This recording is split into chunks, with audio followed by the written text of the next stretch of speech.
自由亚洲电台证实，新疆大学人文学院副教授热依拉达乌提已被判刑，正在服刑。热依拉达乌提是语言学家、民俗学家，其主要研究方向为维吾尔文化中特定坟墓马扎朝圣的实践传统，在维吾尔民俗研究领域享有国际声誉。自2017年12月起下落不明，其亲属认为他已被中国政府拘押。中国当局4年来没有发布任何信息。自由亚洲电台记者上周与新疆大学通电话，证实热依拉达乌提已被判刑，目前正在服刑。据悉，热依拉达乌提不仅是因其在教学和研究方面的成就，还因其在朋友和同事中的强烈的正义感而赢得了很高的声誉。到2017年，他成为中国当局的打击目标。2017年底，他与新疆大学教授塔西普拉蒂塔伊普、阿尔斯兰阿布杜拉等名士一起消失。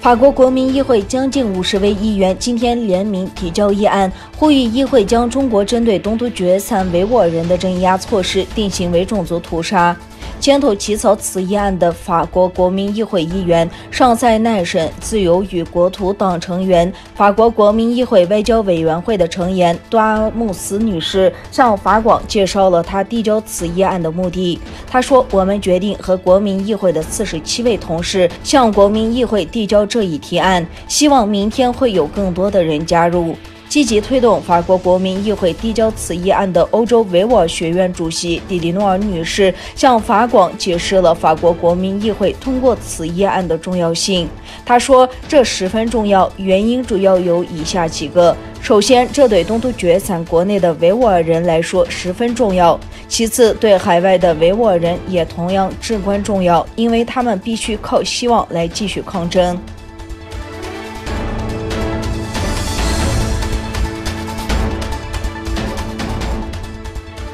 巴基斯坦法院作出裁决，禁止中国影音短片分享应用程序抖音的海外版 TikTok 直至7月8日提供服务。巴基斯坦法院在判决书中指出 ，TikTok 违反法律，没有尊重伊斯兰基本规定和巴基斯坦文化。据巴基斯坦地方媒体报道，新德高等法院因对 TikTok 含有不道德和淫秽内容而受害的一名巴基斯坦人对上述社交媒体应用程序的提起的诉讼进行庭审。法院认定 TikTok 没有遵守其对法院和巴基斯坦通讯局作出的关于关闭淫秽账号的承诺和保障。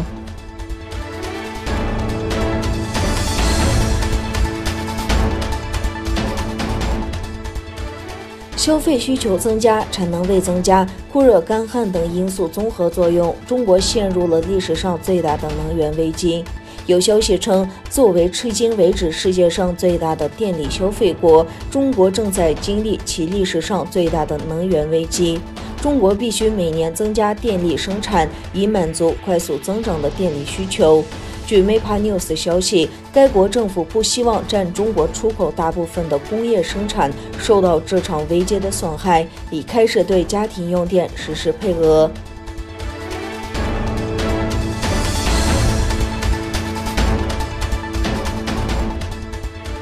中国当局周四在北京举行声势浩大的集会，庆祝中国共产党成立100周年。中国领导人习近平在讲话中表示，中国从来没有欺负、压迫、奴隶过其他国家人民，也不允许外来势力欺压中国。集会在北京市中心的天安门广场举行。任何想把中国共产党同中国人民分割开来、对立起来的企图，都是绝不会得逞。9500多万中国共产党人不会答应，14亿多中国人民也不会答应。习近平说。庆祝大会举行时，多架中国空军的战机飞过北京上空，现场还鸣枪礼炮，播放国歌和其他爱国歌曲。